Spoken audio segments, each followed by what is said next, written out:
Thank you so much. How about another round of applause? Good morning, everyone. My name is Linda Laurel. I am the CEO and executive producer of Linda Laurel Media, host of our Voices Matter podcast, and co-founder of a new democracy initiative called Civil Dialogues with my dear friend, Jean Becker, who, as we all know, was the beloved chief of staff to President George H.W. Bush. Love you, Jean. Oh my goodness, you gotta love the Houston weather. It's cooperating this morning, right? What a lovely setting for this most auspicious occasion. It is my honor and privilege to welcome you to 41 at 100. And it seems only fitting that the Bush's hometown lead the way and help kick off his 100th birthday week. And what a joy to have the Bush's favorite musical theater troupe, the Tuts Academy Ensemble, providing the music for today. So we thank you for the wonderful performers and their Director of Education, Jacob Scheidler, for providing a true Bush touch to our event this morning. And now, if you are able, please stand for the presentation of colors by the Houston Police Department Honor Guard and the national anthem performed by our friends with the Tuts Musical Theater Academy Ensemble.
And now, to deliver the invocation, please welcome Pastor Corey Wilson of the Christian Faith Missionary Baptist Church.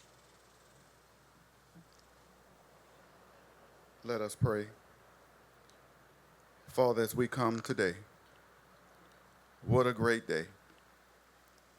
100 years ago, you decided to throw a pebble with the name of George H.W. Bush into the oceans of life.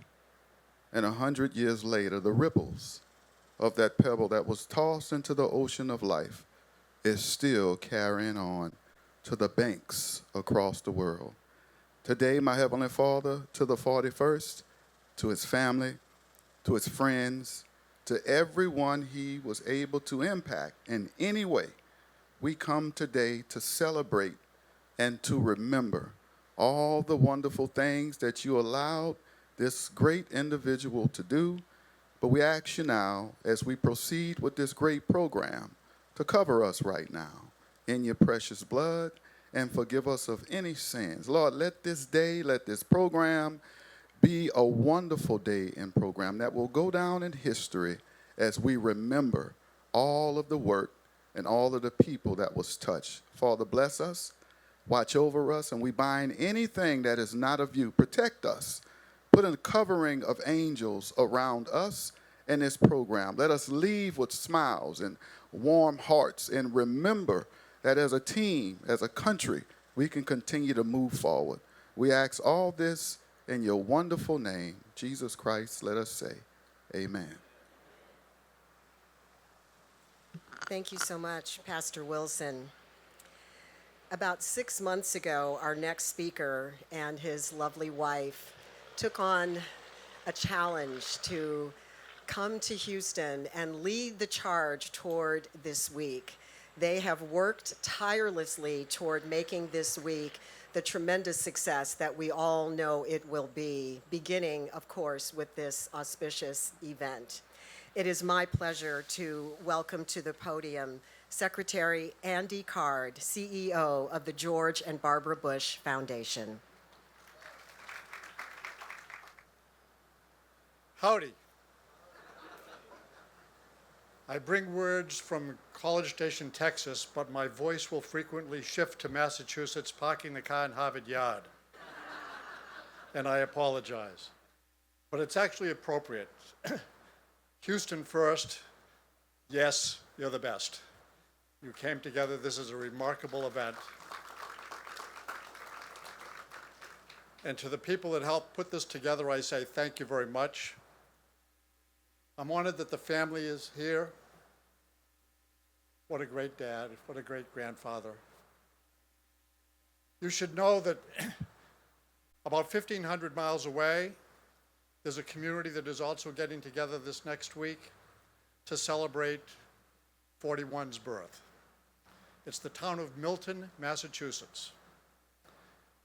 And I remember when he announced his candidacy for President of the United States at a press conference at the Parker Hotel in Boston. Yes, they parked the car in Harvard Yard there too.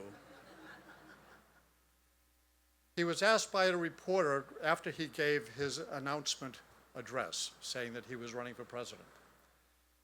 And the reporter asked a question: why were you born in Milton, Massachusetts? His response was just remarkable. He said, I wanted to be close to my mother. The truth is, he couldn't wait to get to Texas. And he got to Texas. And Houston is his home. Mayor Whitmire, thank you for being here. Thank you for representing the city of Houston.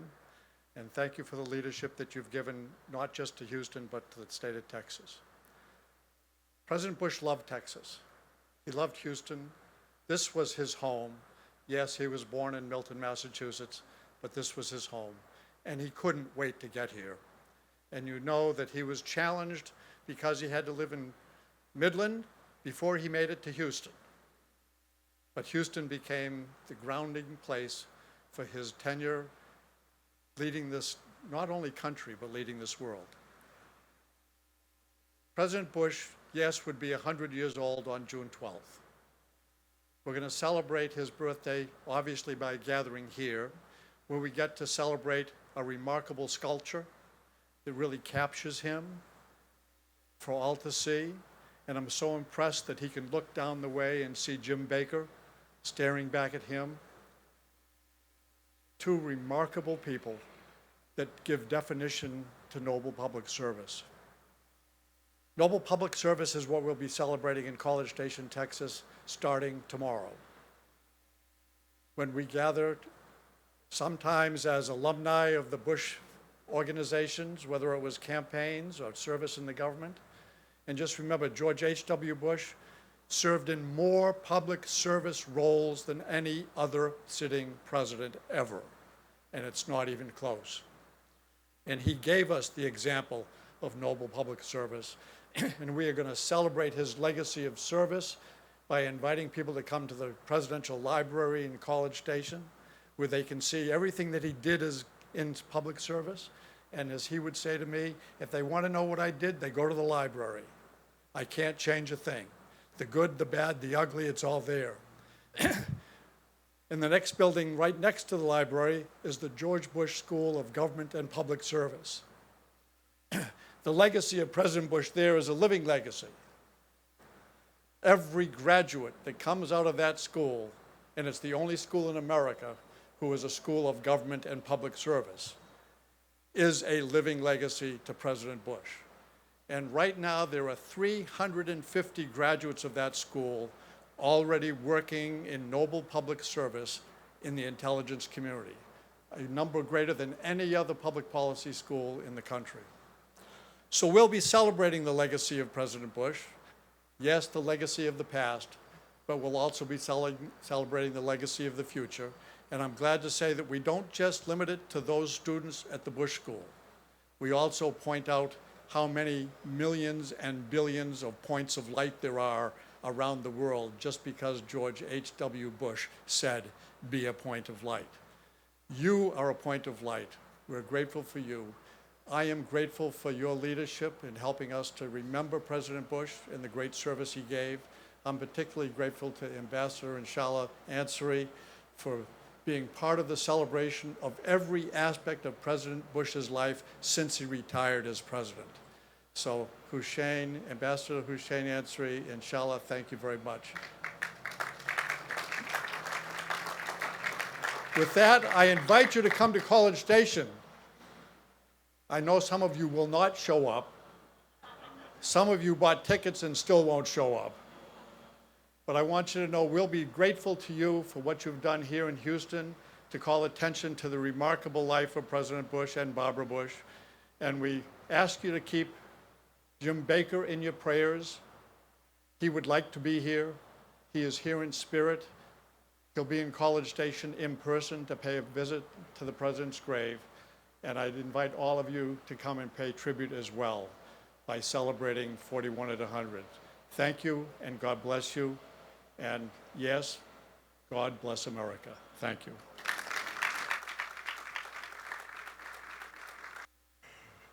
Andy just so eloquently talked about the legacy of public service. We are fortunate that many of you in this audience today are public servants. So I'd like to give a particular shout out to our consular corps, our city council members, our members of the state legislature for being here with us today. Thank you all, and thank you for your service.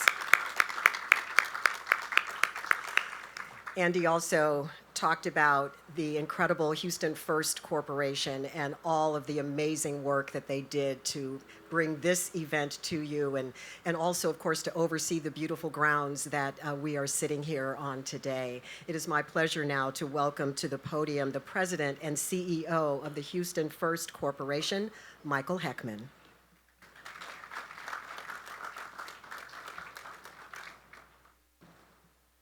Good morning, and Linda, thank you so much for that kind introduction. We wouldn't be able to do what we do at Houston First without our fantastic team members that ultimately made this happen today. And we wouldn't be able to do any of that if it weren't for leadership. Leadership of Mayor Whitmire. Mayor, thank you so much for your leadership of this city and for Houston First.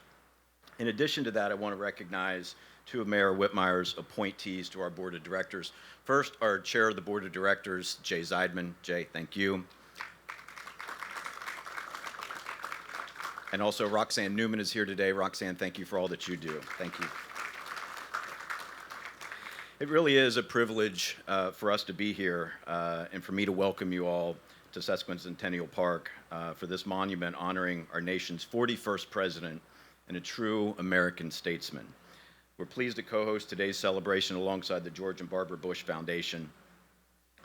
I also want to take a moment and recognize the person that spearheaded the creation of this monument 20 years ago, Charles Foster.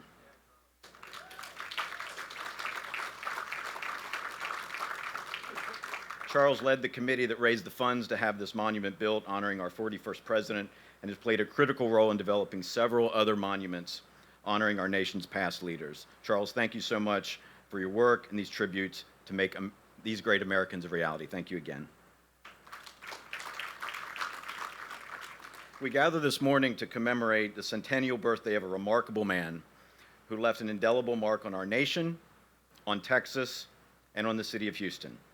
President George H.W. Bush was a world leader, but he and First Lady Barbara Bush were cherished members of our community and two of the best ambassadors that Houston has ever had. They knew our city well, having made a home here before Washington and had been deeply engaged in business, political, and civic life. Certainly, President Bush helped shape the Houston we know today, first as a businessman and later a congressman representing this region. In the years after the White House, when the President and Mrs. Bush returned to Houston, they didn't just live here. They embraced the city as a vibrant and dynamic community, and they were proud to be a part of it, whether it was cheering on the Astros or dining at some of their favorite restaurants. Some years ago, our predecessor organization approached the couple about participating in a marketing campaign promoting the city as a travel destination. For those of you who know them well, they readily said yes. And they spoke so authentically about loving their Houston, a place that they loved and called home. As we reflect on President Bush's life and legacy, we're reminded of his dedication to service, his steadfast diplomacy, and perhaps more importantly, his love for his fellow Americans and his fellow Houstonians. His and Mrs. Bush's lives and service will forever be woven into the fabric of this city. Let us honor that legacy and indeed the President's love for Houston by continuing to work together to make this the dynamic, diverse, and inclusive city that is reflective of the values that he held dear. Thank you all so much. Thank you, Michael. There are many well-known stories about the unique and close relationship between President and Mrs. Bush and the Houston Police Officers Union, as well as Pastor Wilson and many other ministers. We are pleased to have with us today the Executive Director of the Houston Police Officer Union, Ray Hunt. Please welcome him to the stage. I've asked our chaplain here, Corey Wilson, to come with me because a couple of these stories involve him. I guess probably 9 years ago now, 9 or 10 years ago, a mentor of both of us, his name was Bishop Floyd Lewis. You may have known him. He was a big civil rights icon around the Houston area. And he came to the HPLU and he wanted us to help him sponsor a program called the Thumbs Up Campaign, which would see first responders on the street and give them a thumbs up, made a challenge coin for them and give them that coin. So he brought Pastor Wilson in with him. That's when I first met them, and said, "You think there's any way we could get a meeting with former President Bush, who retired here to Houston?" So I reached out to my great friend, Jim McGrath, who's here somewhere, and asked if he could make that happen. He said, "Yeah, send me the names of the people that are going to come." So I sent him the 5 of us that were planning to be there, and we showed up, came in there, and he immediately recognized Bishop Floyd Lewis and said, "You and I, back in the late 60s, were over on Lyons Avenue handing out pamphlets about civil rights. It's the first time we ever met." Well, needless to say, none of us had any conversation with the president. The two of them talked together for the entire time that we were allotted, which was supposed to be only 15 minutes, but I think we were there over an hour. We walked out of there, and all of us just said, this was like we were just sitting down talking to our dad, like talking to the next door neighbor. Just a genuine, great guy who said, "Of course I'm in on this, anything for the police." So he supported us completely.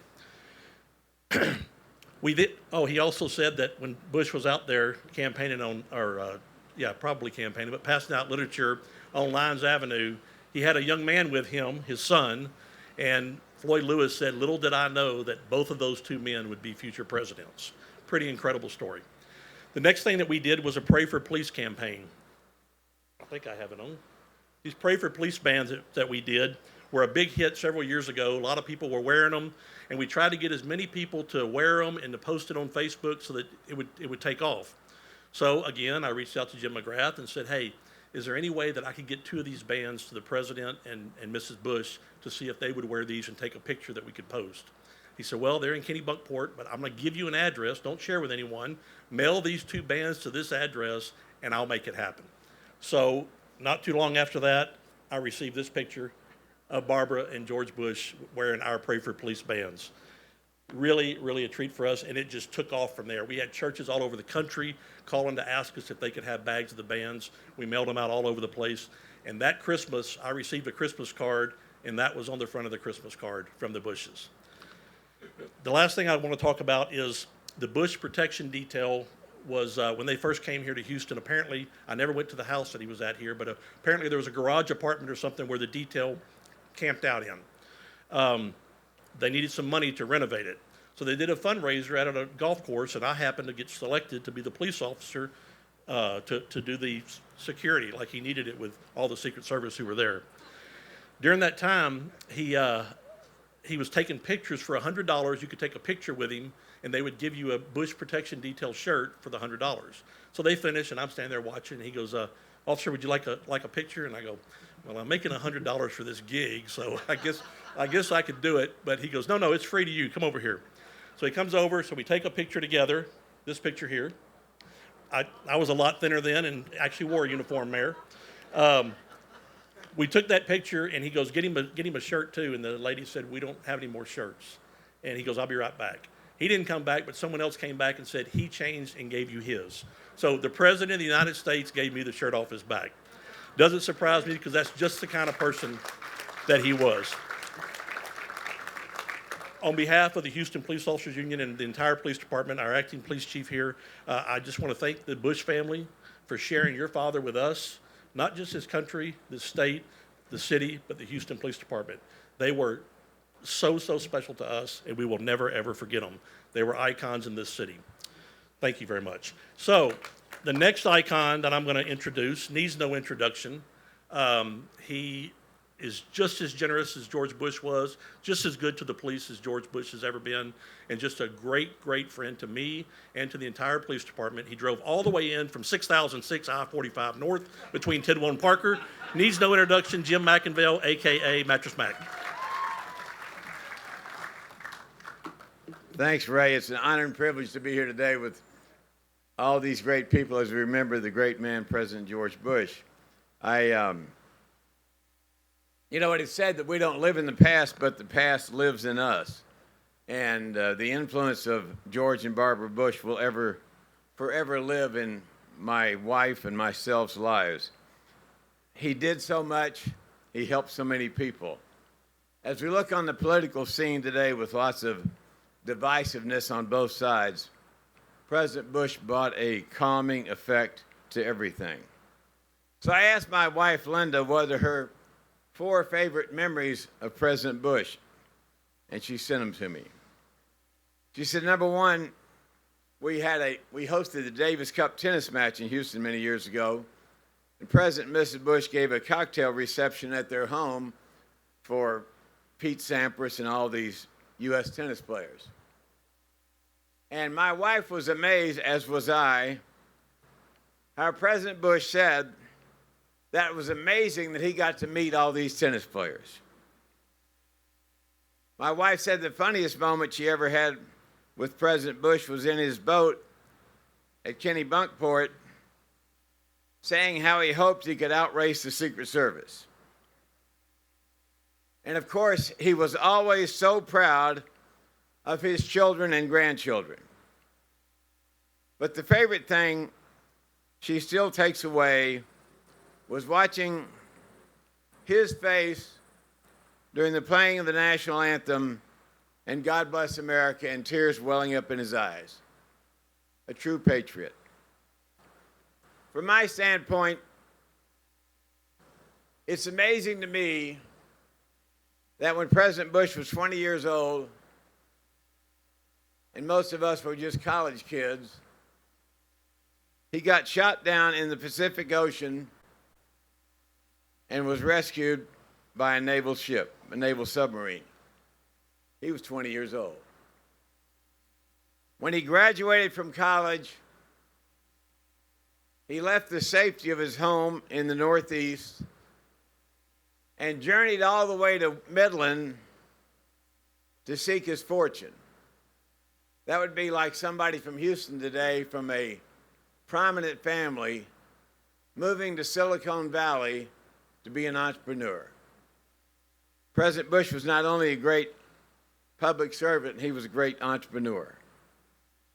I asked him many years ago if he would help us in the Bush-Clinton Tsunami Fund. He said, of course, and through his efforts, we raised $15 million for that fund. George Bush was a man for all seasons. He was a man that did so much for so many.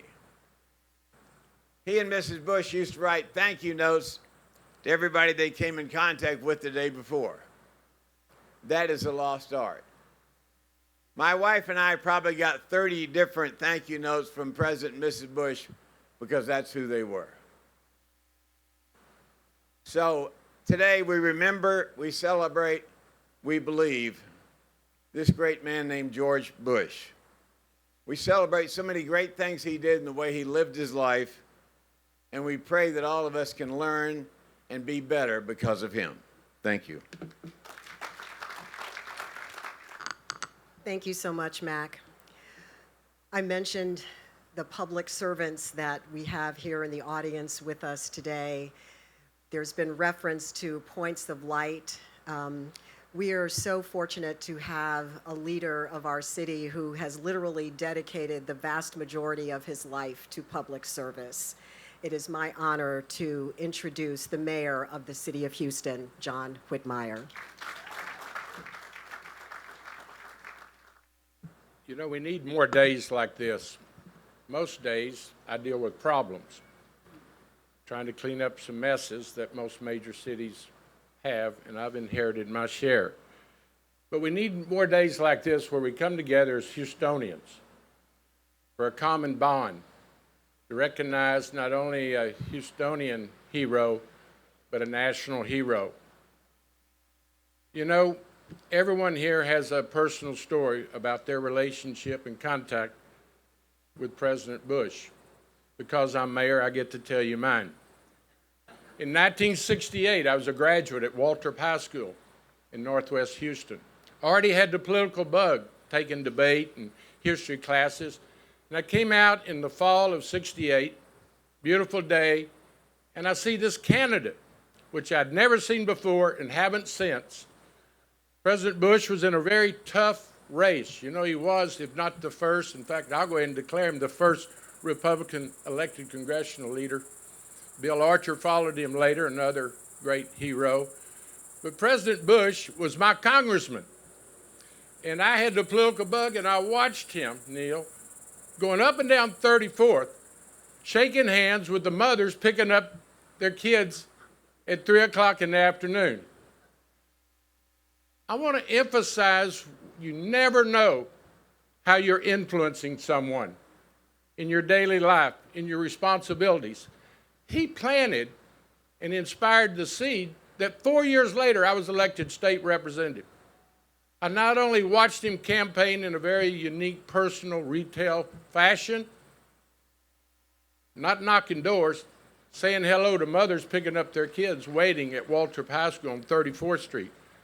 But he also inspired me from that experience, but also to save the letter that he wrote me as my congressman when I was a senior.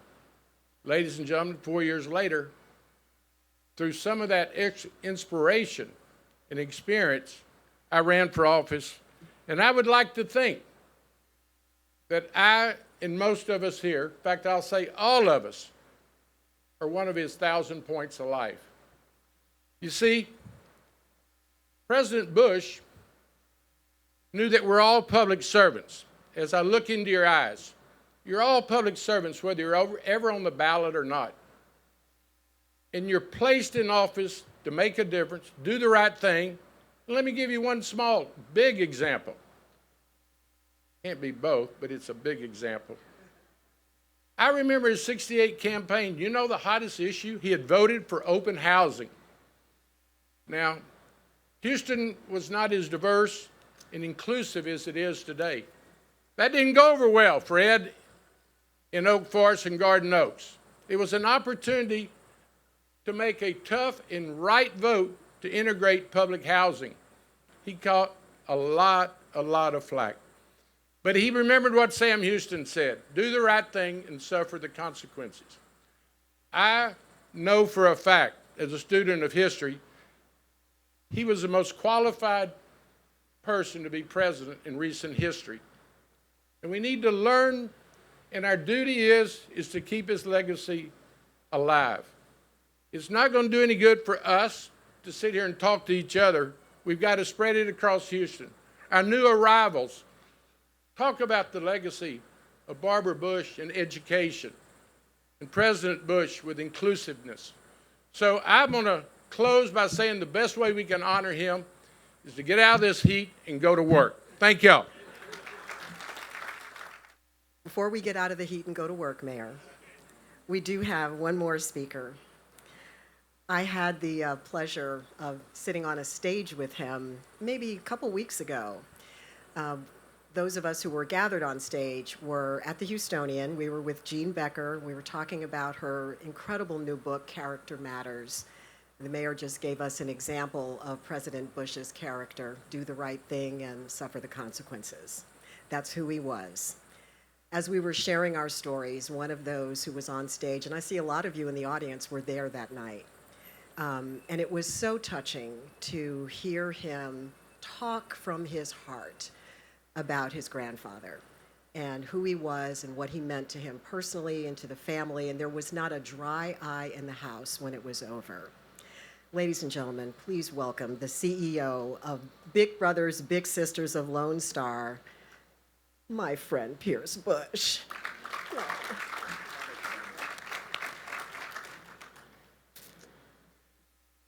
Mayor Whitmire, thank you for so much for being here. All the speakers, Mattress Mac, Ray, Pastor, Secretary Card.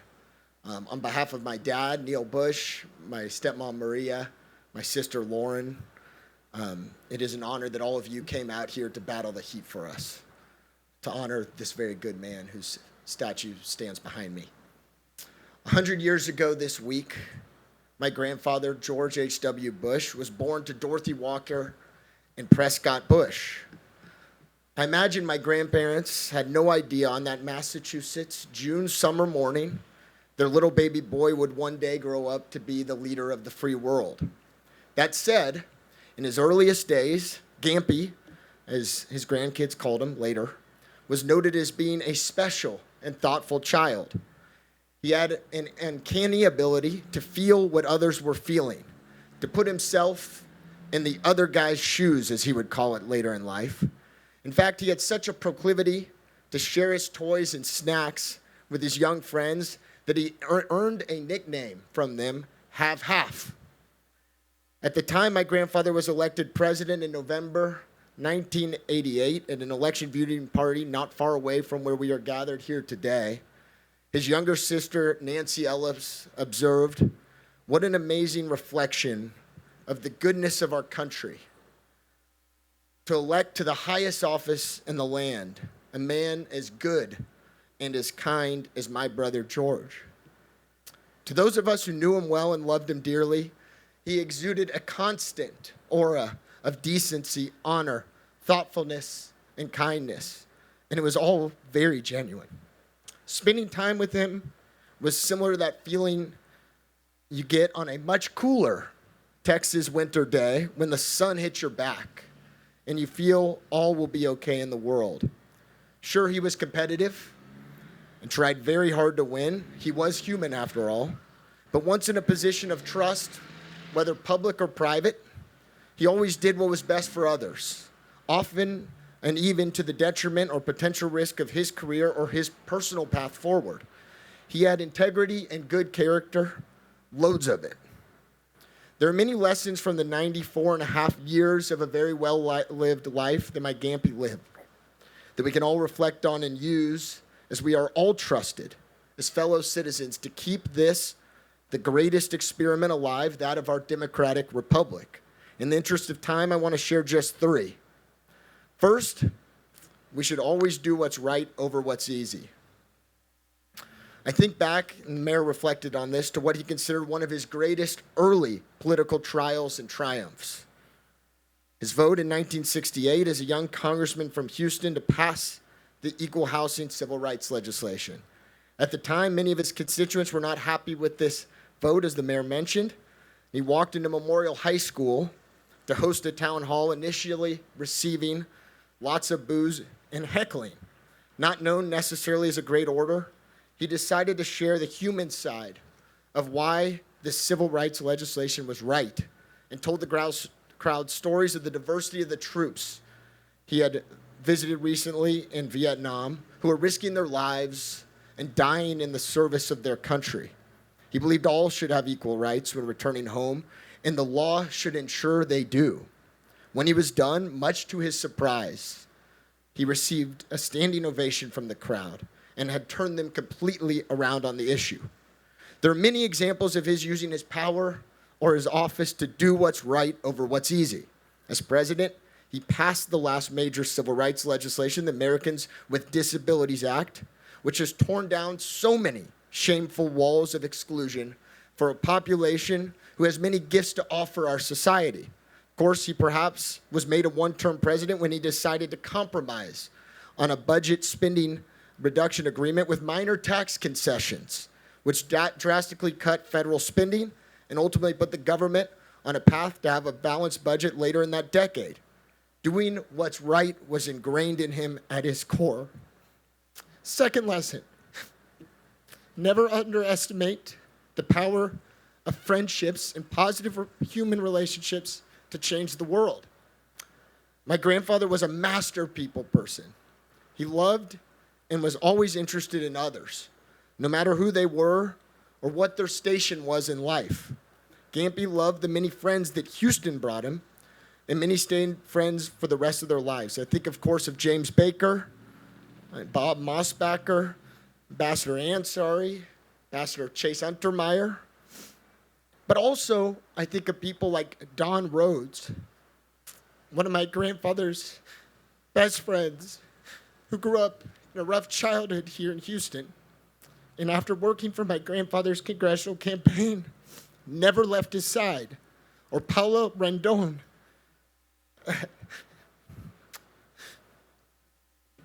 who came over to join our family with a work visa from Mexico when my dad was 3 in 1958 and stayed with my grandparents until their passing. She even lived in the White House with them.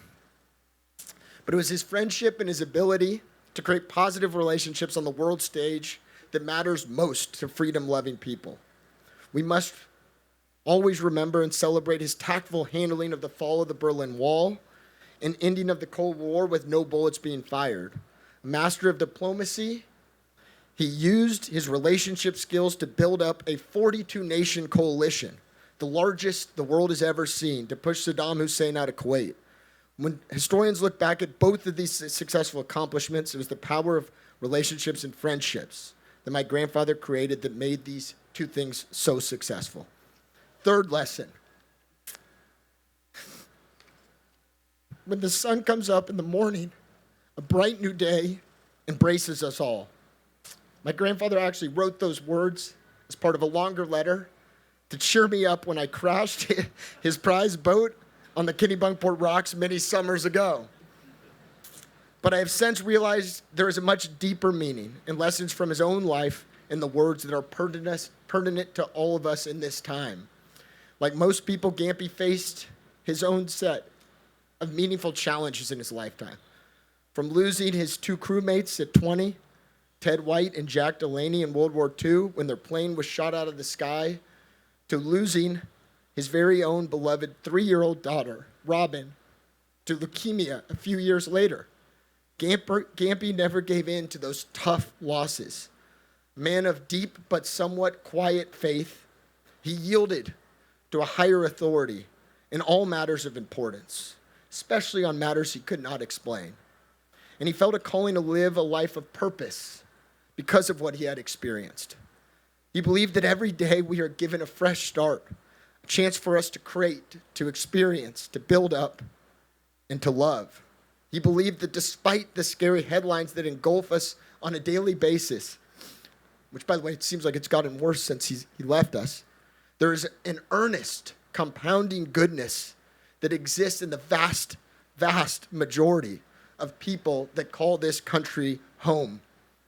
And so, on his 100th birthday celebration of this extraordinarily good man, let's all celebrate his life by meeting this new day with an embrace of love of country, love of our fellow countryman, and in our own way, may we find a path to shine as one of the 1,000 points of light that he recognized make up the very best of this great country. Thank you all so much. Oh, wow. Pierce, thank you so much for sharing your heart with us. And now you know why there was not a dry eye in the house a few weeks ago. Thank you so much. As we conclude our program with a song by the Tuts Musical Theater Academy Ensemble, I invite you to please join us at the Bush Monument for a brief reception. And thank you all so much for coming today.